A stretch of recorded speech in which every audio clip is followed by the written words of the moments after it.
All right. It is a pleasure to have with us here Darnell Stephen Summers, who is an activist with a long history of struggling for social justice, struggling against the system, someone with experience inside the military, the United States military, experience in the Vietnam War, targeted by COINTELPRO, and has been very active for many decades, mobilizing soldiers in the United States Army to refuse, rebel, and resist. Is that right? Refuse, rebel, and resist. Refuse, Here to talk. resist, and rebel. Refuse, resist, and rebel in that order. And Yeah, he's I here mean, to you gotta talk. refuse first, then you resist, Then and you then you resist, and rebel. then you rebel. Yeah. Okay. You don't want to mess up that order. No, no, Anyhow, no. Of course, you can. They're interchangeable, you know. anyhow, he's here to talk to us a little bit about his trajectory and also to tell us a little bit about a really exciting artistic project that he's involved in right now, and also to give us a few reflections on the current conjuncture, a conjuncture that Noam Chomsky has been recently saying is the most dangerous moment in world history. So we're here to talk to Darnell about all that stuff. I give you the floor, Darnell. Take it as you would like to. Well, you know, as you know, I was born in Detroit, Michigan, 1947, and this was 2 years after the Second World War. And the period while I was in school, you know, grade school and even in high school, was filled with references to the Second World War. You know, and I also went to a Catholic school, which was, you know, that environment is highly regimented, you know, discipline oriented, you know, I uh, know.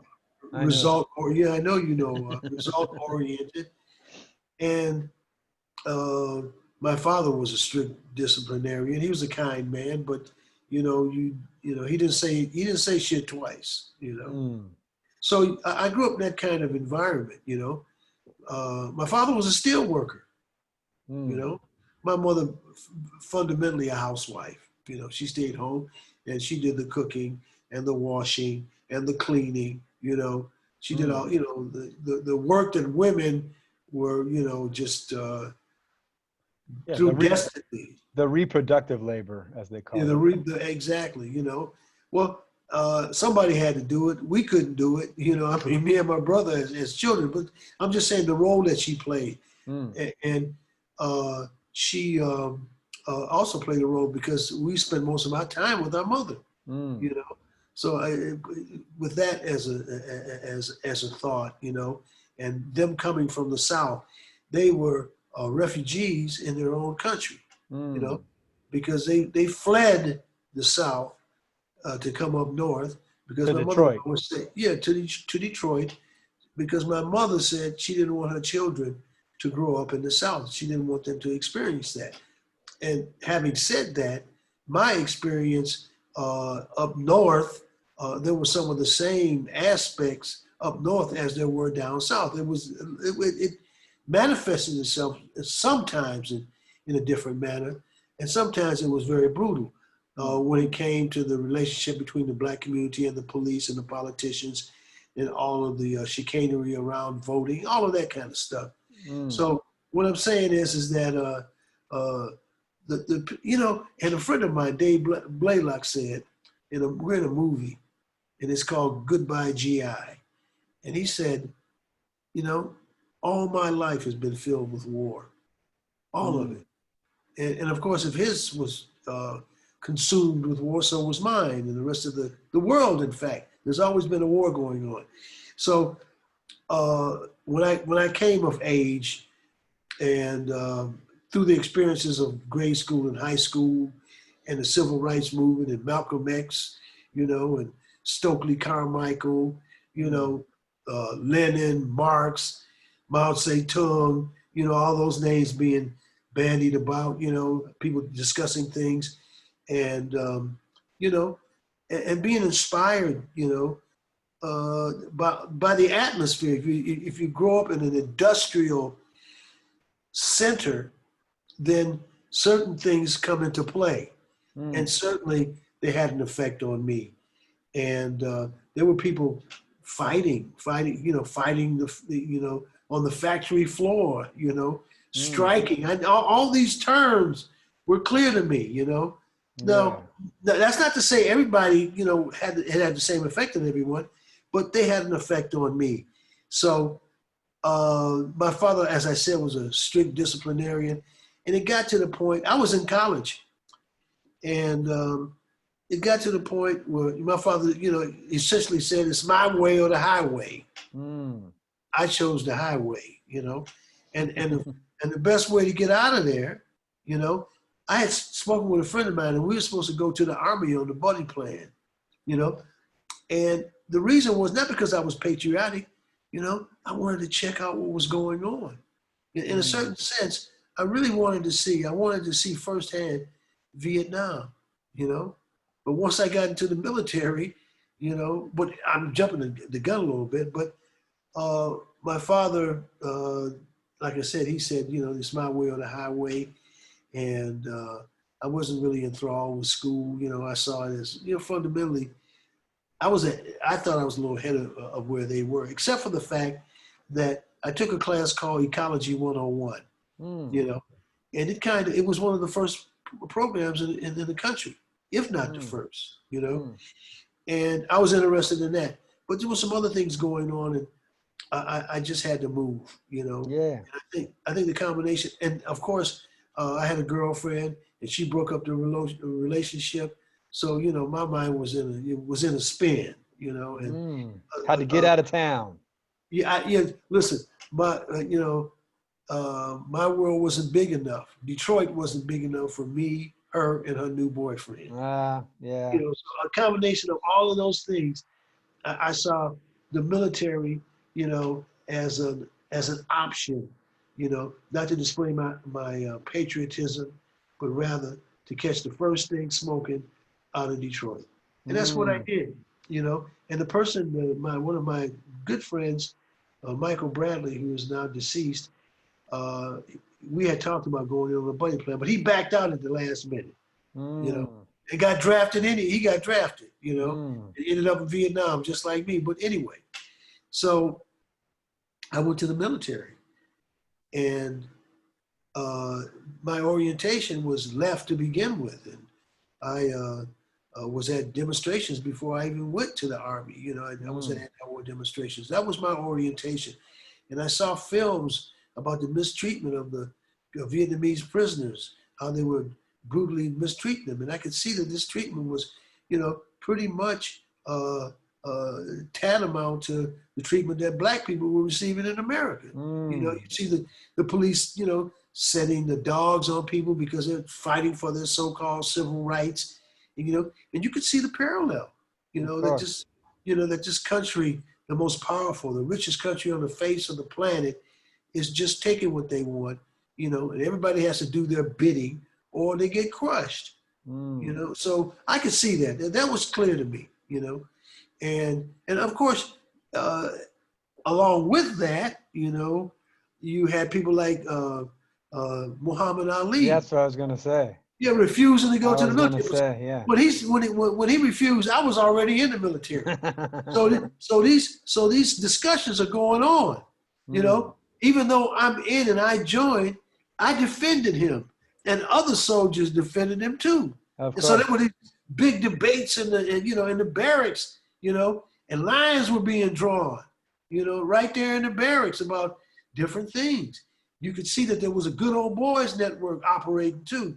All those things were evident, and that kind of like set the tone for the period. You've got the anti-war movement, you've got the women's rights movement, you've got the civil rights movement, you've got the national liberation movement, you've got things popping off everywhere. You've got the culture thing going on. I can't get no satisfaction. Ball and confusion, inner city blues, the Stones, the Temptations, Stevie Wonder, all of these people, there's this big pot and it's boiling, and the top is going, it's getting, and it's getting ready to To explode, explode. Yeah, and the pressure is building, and it It's built to it's such a getting level. hot in here.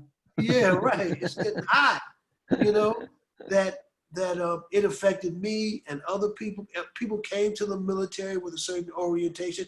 I was not the only one.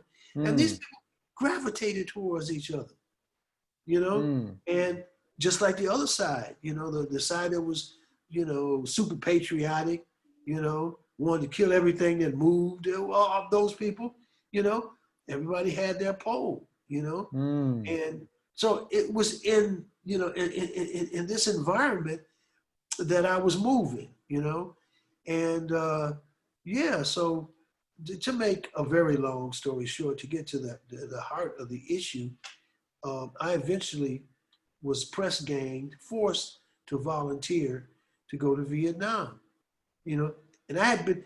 The lucky thing for me is that I had already been in the army about a year and a half. Mm. Now, if you go there as a greenhorn, you're at a distinct disadvantage. Mm. You know, believe Mm. me, Mm. because you may not understand the inner workings of the military, and given your experiences, you might not understand what's up. You Mm. know, Mm. if you can find out what's up, you might resist. Mm. But and there's also the fear factor. It's like that fish in the ocean that blows itself up when it's threatened, and you Mm. see that fish and you don't see that all you need is a needle, and you Pop. let pop, the air's let out of it. Essentially today. Yeah. But if you're not aware of that, then you become a victim. You become you become a casualty, Mm. you become a number, Mm. and a lot of soldiers saw that. We had whole units refused to move out. There was one case where I think it was Hill 89, if I'm not mistaken. I think that's Hill 89. And they were trying to take the hill for no apparent reason. And that's another thing. You begin to say, well, what is this all about? What's Mm. my role in this? What do I have to gain from this? And you look at it, and they were trying to. It was a death march. It was a death mission. And so the soldiers refused to move out, and the Pentagon got wind of it, and they decided prudently to just replace them with another unit, right? Mm. The next unit did the same damn thing, So this was the beginning of the end of the Vietnam War, because the effort that was necessary, that was needed for them to be successful, couldn't be accomplished with the troops being aware, you know. Mm. So Mm. that was a key issue. And then you had underground newspapers, excuse me. You had people on the outside agitating. As I said, you had the anti-war movement. All of these things were impacting, internally on the United States military. And the work that we do, the Stop the War Brigade, the Vietnam veterans against the war, just that whole uh, configuration, conglomeration of different movements, coming Mm. from different points of view. This had a tremendous effect on the outcome of that particular era. Mm. Just like today, uh, given certain circumstances, given certain efforts, being put forward, there's going to be a telling impact on the situation as it presents itself, you know.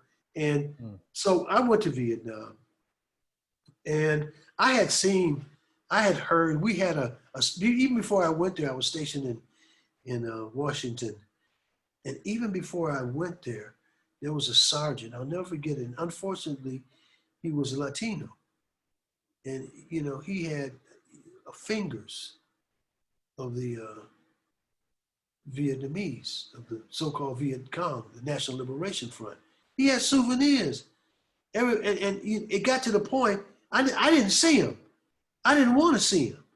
But the word got around, and you had guys, you know, going up to his room looking at him, and I was you know, I was insulted, right? Mm, I spoke out against it, you know. So mm, you got these things going on too, you know. So when I get to Vietnam, I'm looking for any injustices. You couldn't come around me. You couldn't rape any women around me, you know. You mm, couldn't torture anybody around me, you know. And like I said, I'm saying me, but other people, you know, they felt the mm, same way too. All right. mm, Very famous situation with Miley. This Captain mm, Thompson, mm. excuse me. He died a few years ago. He was in his Huey and came upon the massacre of the people. They killed over, I think, about 430 to 450 God, people. yeah. Men, women, babies, everything. And he came upon the scene and he was flying over and at first he didn't recognize what was going on. And then when he finally understood what was happening, he told his gunner, he said, the next person that tries to kill somebody, shoot him. You know, so, and Captain Thompson, you know, all those Mm, people who listen out here, a real person. And these are the kind of things that were happening. They lost total control. And I was, before I went to Vietnam, I was involved in some political activity. They give you a leave, you know, your last days on earth, you know, mm, with your family and your girlfriend, if you have one girlfriend, your friends, then they send you off to the battle. But during that period, I got heavily involved with people from the Black Panther Party. I was involved with people in my neighborhood, and we seized the building from the city and named it the Malcolm X Culture Center, which in itself brought on problems mm. that ultimately resulted when I got to Vietnam. I was brought back to face murder charges because there was an incident while I was home on vacation before I went to Vietnam where there was an uprising in a suburb of Detroit called Inkster, and Jimmy Matthews, a 15-year-old boy, was shot 30 times in the back. That's business as usual, and they lost one of their people. You know, Detective Sergeant Gonzer from a throwback to the 50s, the Red Squad. And Mm. so they somehow got people or pressured people into making false statements against me. After I got to Vietnam, after about 4 months, I was arrested and brought Mm. back to face charges. So I came back from Vietnam in handcuffs. But before that even happened, during my stay in Vietnam, I saw horrible things. I saw good things, but I also saw some of the most horrible things you could imagine. You know, Mm. Mm. things, and to be honest about it, there were things that I couldn't digest. And when I finally understood what was going on, then I saw it. There was a lot of things: pedophilia, rape, Mm. Mm. murder.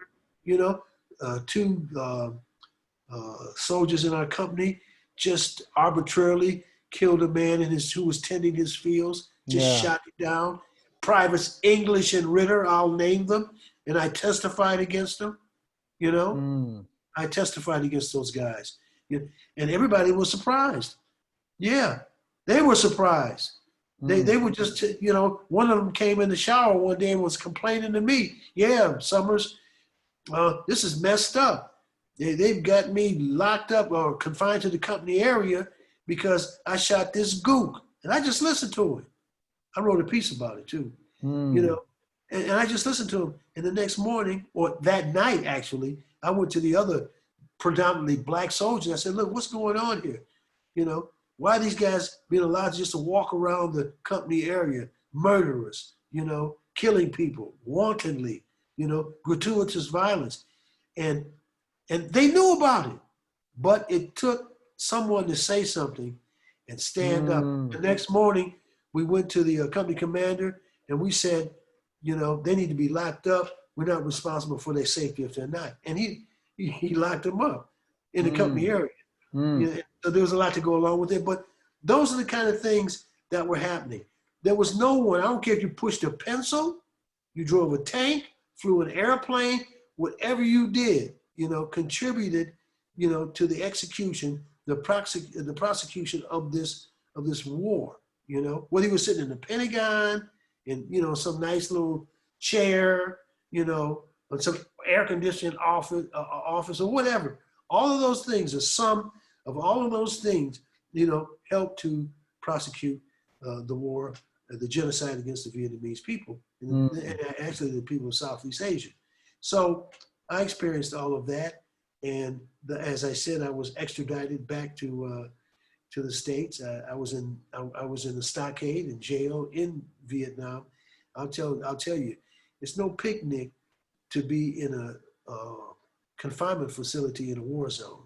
Well, I don't care what side you're on. If it's your own army doing it to you, it's probably worse. And so those are the kind of things that I experienced as a soldier. And then finally, I got home, and the witnesses that they had against me recanted their testimony and said they had been forced by the authorities to put the murder on me. So that was in 1969 that they dropped the case, right?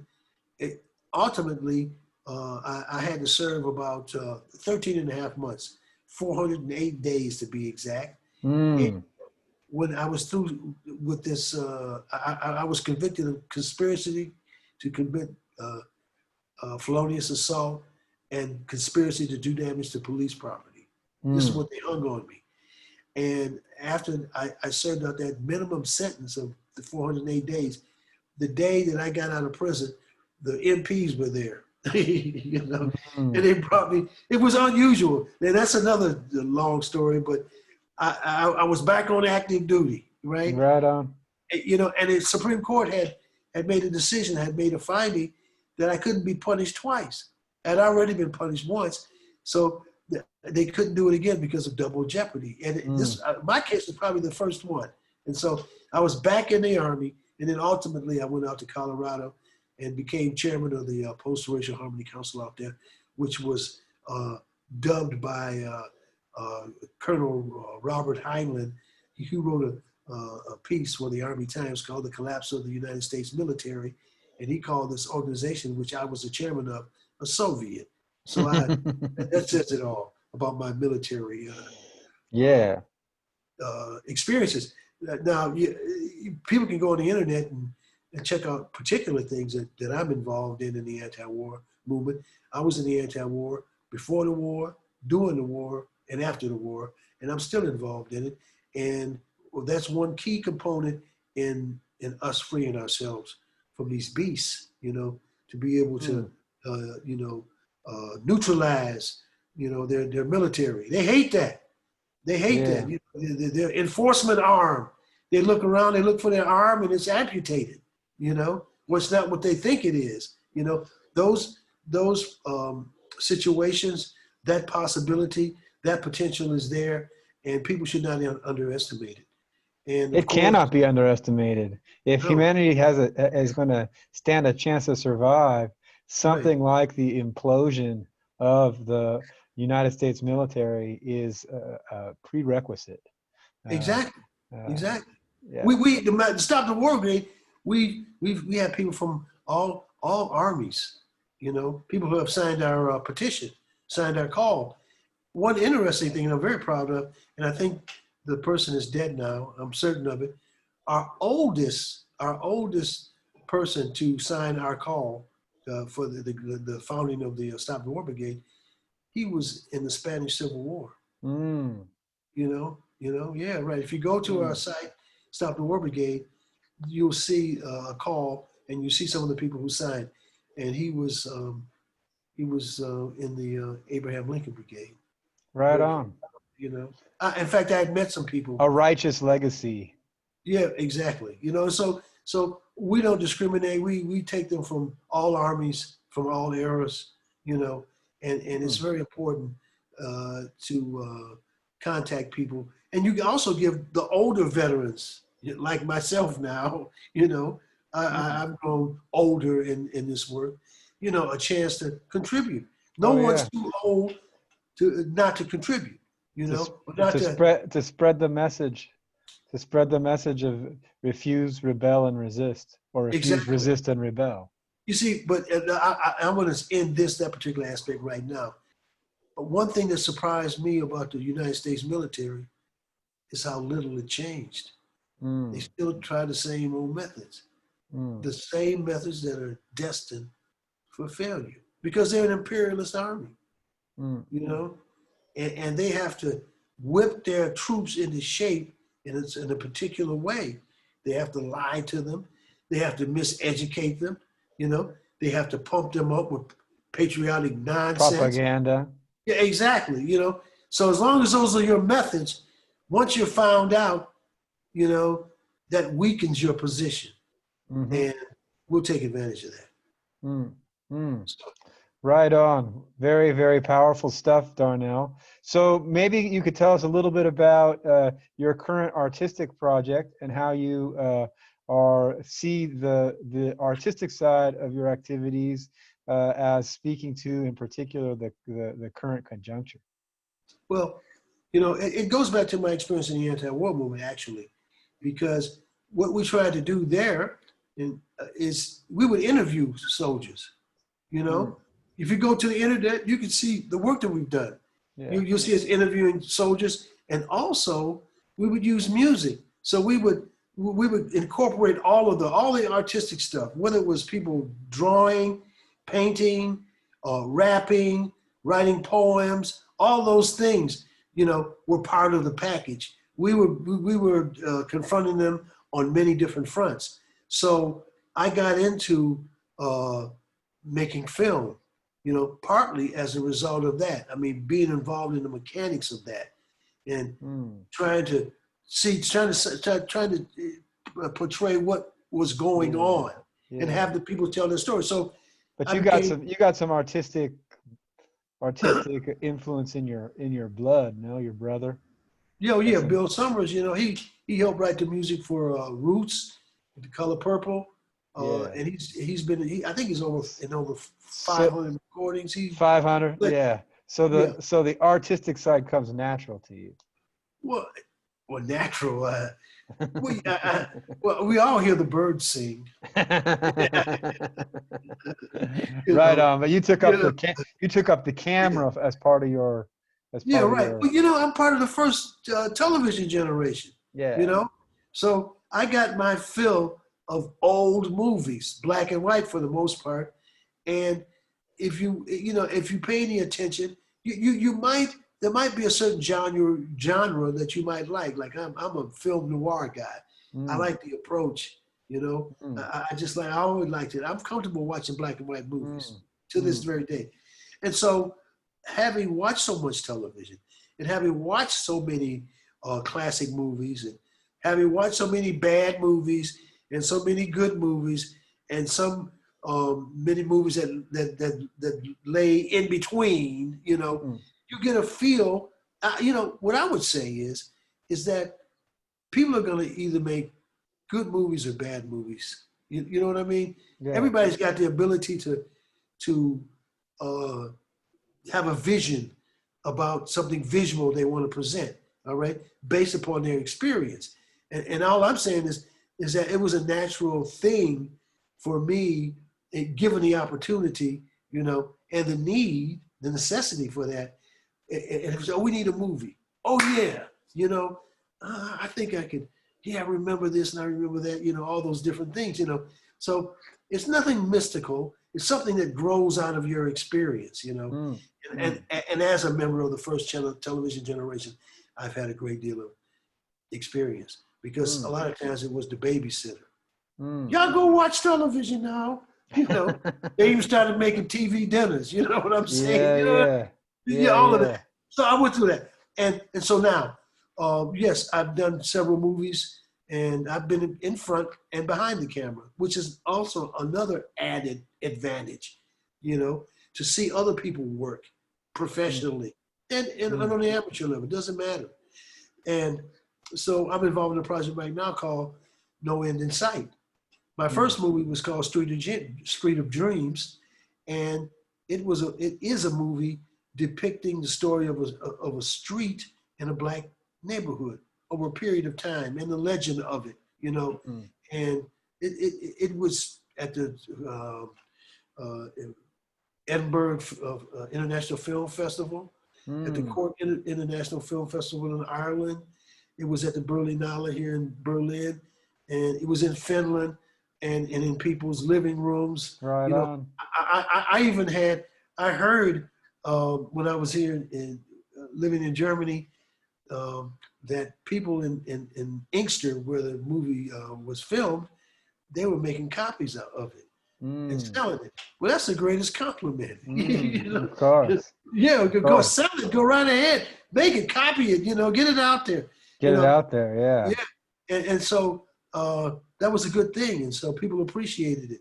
And now, after all this experience and all this water under the bridge, we come to a situation like this, and things need to be said, and something needs to be said, and it has to. I have to say something in my way, or at least it's like you have a canvas, Mm. and what are you going to paint? What colors are you going to use? You know, Like Diego Rivera. you know, did you get my new? Did you get the new one? The new? Oh no, I didn't get the new one. I thought I sent it to you, but anyway, I mean the new script. No, you Oh, didn't send me the new script. yeah, I did. I Send thought it. it. I'll Send me the new one. Well, and I Anyhow. talk about, because I talk about Diego Rivera, because I'm going to visit the The the art museum institute. yeah, This in mural is Detroit. there. Yeah, and I Yeah. saw it when I was a kid. From Yeah. about 5 years old. And the mural on one of the walls is just gigantic. They're actually the two murals that face each other. The people are just they're gigantic. And I wonder how he did all of that. He did this freehand. Yeah. One interesting, in making movies, one interesting thing about him, and even any kind of art like that, pictorial, when he got there, when he came to Detroit in 1932 or 33, he was finished in 33. I think it took him a few months to do it, maybe 11 or so. They just told him, well, just make sure it has an industrial theme. He said, okay. Yeah, okay, of course. Excuse me. He said, okay, so they gave him a free hand. How about Workers of the World Unite? Yeah. That's an industrial theme. Yeah. And this guy's coming from Mexico. Yeah, of course. Coming from a whole history of revolution and counter-revolution, and all of this is going on. He also knows about the Scottsboro Boys and Sacco and Vanzetti. He knows about the First World War. He knows about Blackjack Pershing. Yeah, of the course. incursions of the, of the U.S. Army across the border, chasing Pancho Villa, and Emiliano Zapata. He knows the whole shit. He's coming from a boiling man. pot. So your filmmaking, in a way, is inspired by that kind of ethos, that Diego Rivera impulse. Ethos. I wrote that, in fact, I said that yesterday to the people, some of the sponsors, that that was the case. Here are the people that have influenced me right in on. my life, and that particular mural, the story behind it is one of them. They talk about the Mona Lisa. Yeah. No, man, you got to talk about this. This mural. This. The Industrial Sistine Chapel. Yeah. Right. Exactly. Like Goya. If you talk about. Oh yeah, Goya. Yeah, when I lived in Spain, when I lived in Madrid, I lived like a 10-minute walk from the Prado Museum, and I used to go check out. They've got all the black paintings of Goya. They've got tons of Goya. It's just really amazing stuff. Yeah. Really amazing stuff.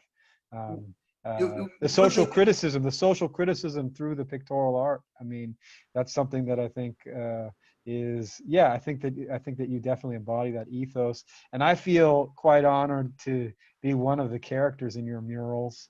You know, but you know, it's like you, how can I say this? What I'm learning, because I'm still learning, Jeff. Yeah, I'm still learning. You know, of there's no course, question about that. of I course. started, I started taking pictures, still photographs, but I wasn't. I'm not saying I'm a good, like still photographer, but I took pictures. Yeah. You know, and uh, I saw I some started good. I doing. saw some good pictures you took of some of those Kurdish demonstrations when you were here a couple years Oh ago. yeah, oh yeah. Yeah, But see, I'm talking about before when I first started doing it. yeah, You yeah, know, yeah, Jim. yeah. You know, you there's a lot of things you don't know, and you know, you could.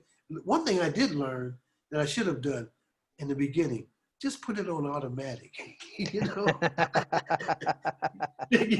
know, you know, I didn't Yeah, get. I didn't, technology is our friend.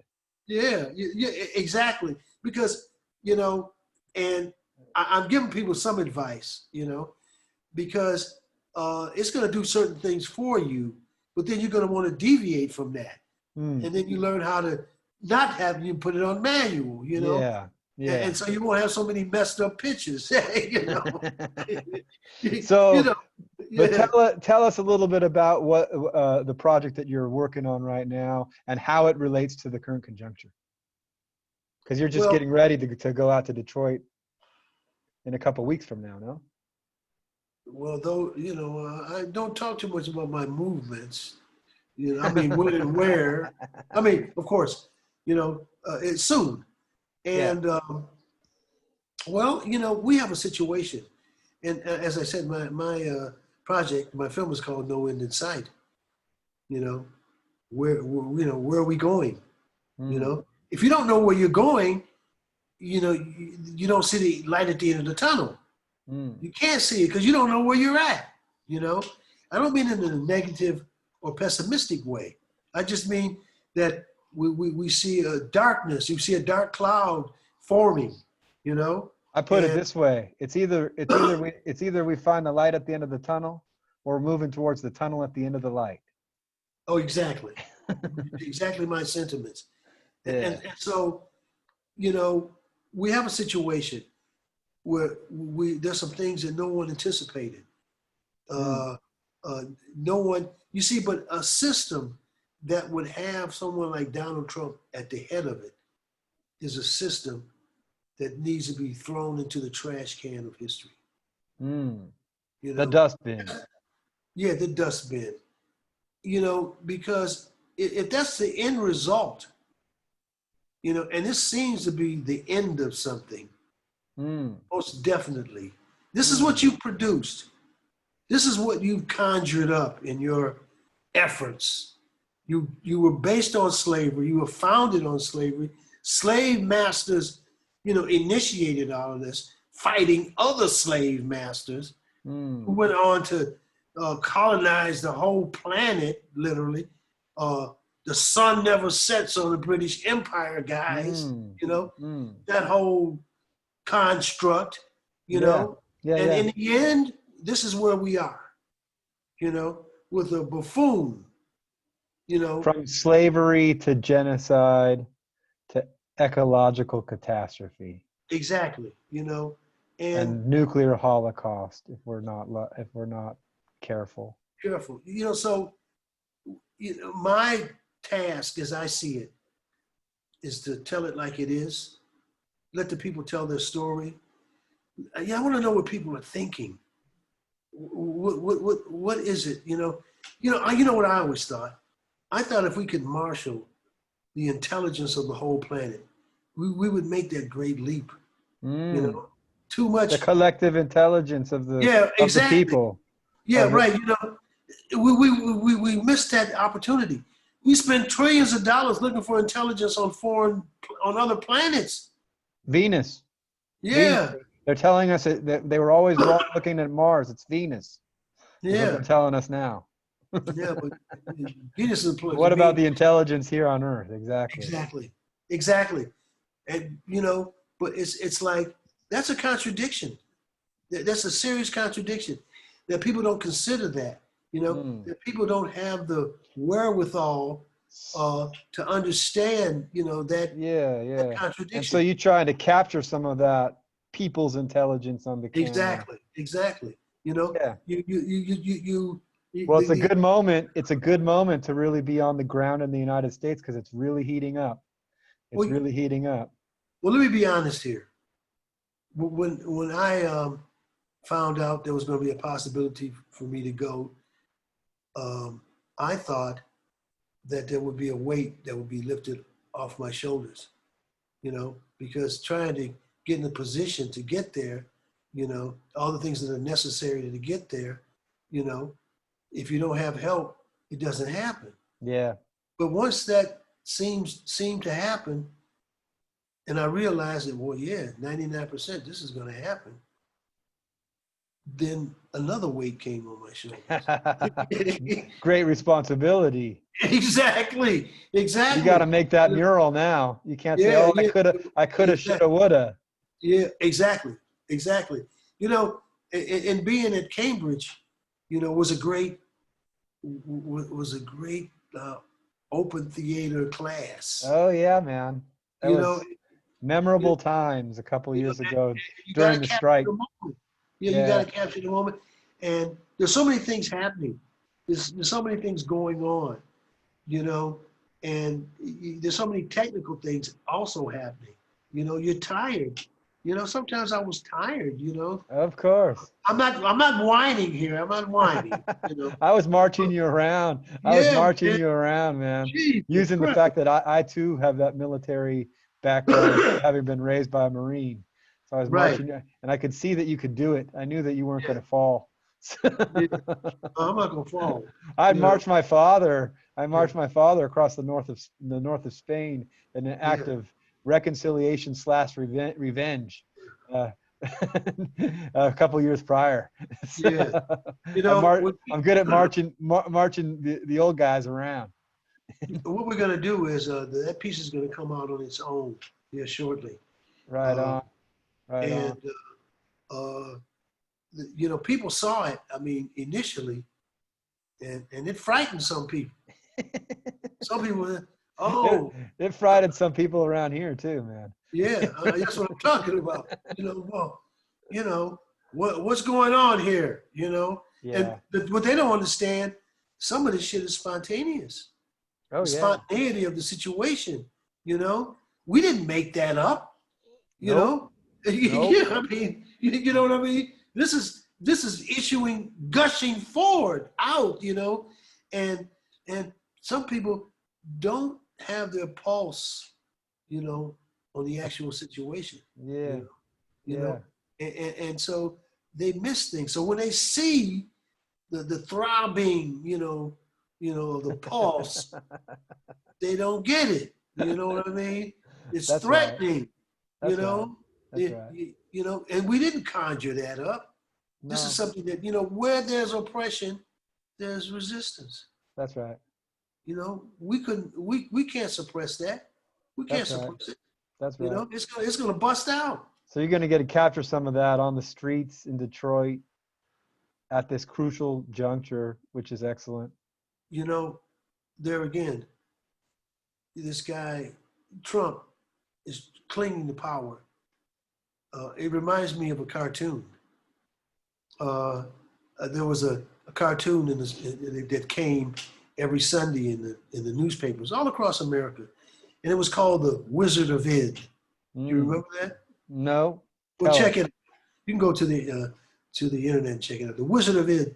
And so he had his prime minister, and the people were outside the castle, and they wanted the king to abdicate. They're out there, abdicate, abdicate, abdicate.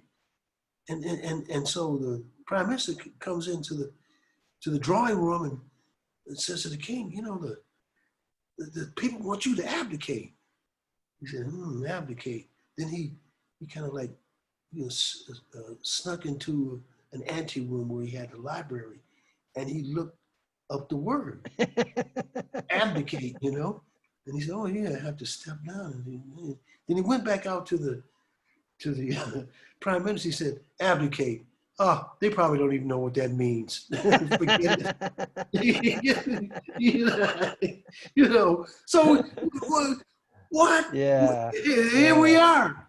You know, yeah. there's a certain irony in humor. The stupidity of the rulers. Yeah, you know, and he's a perfect. He's the He's perfect embodiment of that message. yeah, he's a proverbial the king who had no clothes. Yeah. You know, it's amazing, and those pieces are written, are inspired to reflect the situation. You Mm, know, I don't even mm. know when the king has no clothes. That's Hans Christian Andersen, isn't it? I think so. I You think. don't think Uh, so? uh, You don't know. Look and see. hold You on, don't look it know. up right now. Yeah, look it up. I'm not sure. Or is it? Is it? Who is that? I used to know that. Hans Christian Andersen, The Uh Emperor's New oh. Clothes. Oh yeah, that's what I Hans thought. Christian Andersen, But right indeed. yeah, but you know why I know that? Because that story was told to us in grade school in the Catholic school. Of course. Yeah, you know, he has other ones, Thumbelina. Yeah, yeah. Yeah, I remember that. You know. So at first when you had that look of consternation on your face, I started doubting myself. You know, don't do that. You That know. was a look of consternation, like I should know this. Yeah. Well, now I you should know. know this not only no because I read it to my son just recently, a book of Oh, fairy tales, yeah, but I wasn't sure. yeah, Yeah. yeah. Anyhow. It wasn't no, but it was in the deep recesses of my mind. You know, Yeah. I hadn't thought about that about In who in wrote it decades. in In decades, decades. millennia. You know, so I'm not trying to pass myself off as the smartest, most No well-read worries. No guy. worries. No No, worries. not at all. It was a stab in the dark. Trust Technology me, is our friend. I'm telling Google you. helped us on this But occasion. in this case, you just could have asked me. Right on, Darnell. You could have asked the neurons, bruh. Yeah. Well, Yeah. so it is very exciting, the prospect of you being on the streets, being able to capture the pulse, as you say, at this really critical juncture. Do you Right. have any last words for us? Because we're going to be following you and following up to find out how things are going for sure. But any last words for now for us? Yeah, well, I'll quote the rap group Immortal Technique. If the devil asks you to dance, you better say never, because a dance with the devil might last forever. Right on. Thank you very much, Darnell. My pleasure. Uh, it's been a pleasure talking to you. Yeah, man, you know, ganz meinerseits, which means, you know, yeah, my pleasure again, sort of Right on. the figurative translation, the colloquial translation. Right Yeah, on. yeah, Right man. on. Thanks, man. You're doing good work. You're doing good work, Jeff, and I'm just happy that I've had an opportunity to document it, be a part of it. You know, Yeah. Well, you're doing great look through work the yourself. We're look through the eye. collaborating, collaborators. Yeah, yeah, So, exactly. You know. all right. Well, so we'll speak again soon.